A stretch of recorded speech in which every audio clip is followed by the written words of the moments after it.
ไอพี่เอ้ยว้ายไอไอว้ายโอเคไอ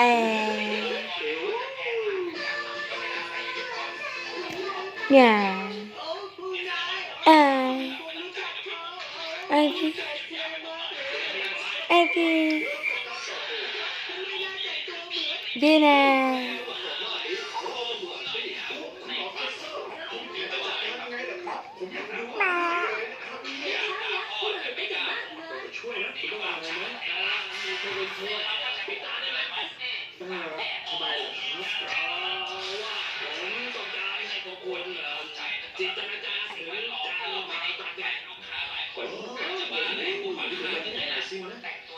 พวกเราพร้อมที่จะเรียนนะครับ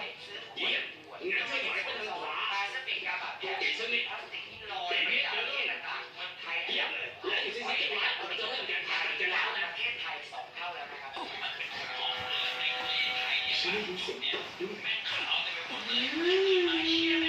ะเสียงอะไรคือเสียงหมาจะเป็นม้าจะเป็นม้าอืม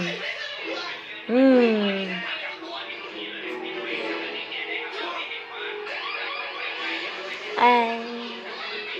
ไอนะ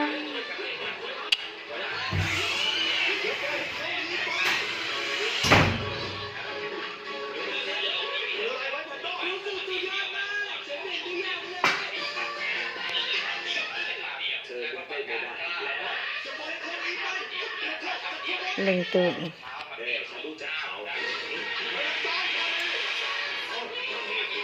ไอพี่เอ้ยไงไงไอไออาจจะอาจจะอาจจะอาจจะ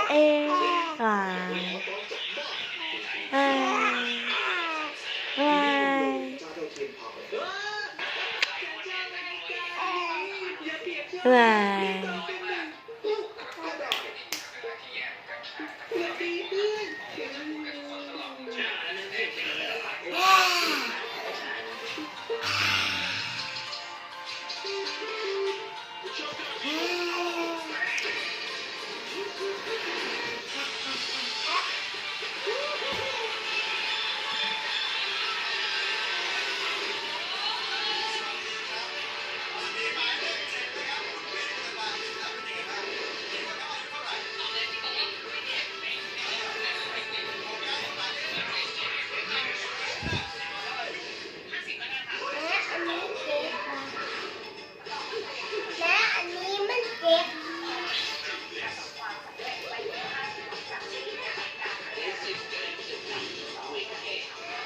วัน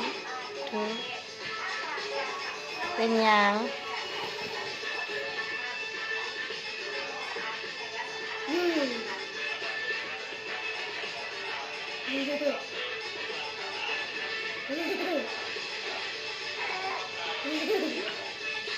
แล้วน้องเล่าหัวหน่อย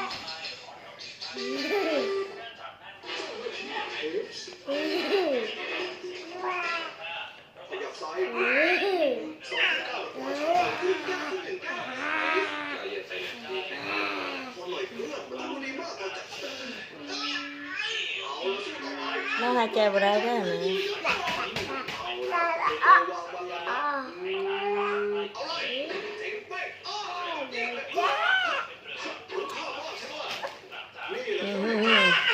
อันนี้น้องสิให้อีกแล้วเศร้าพี่เศร้า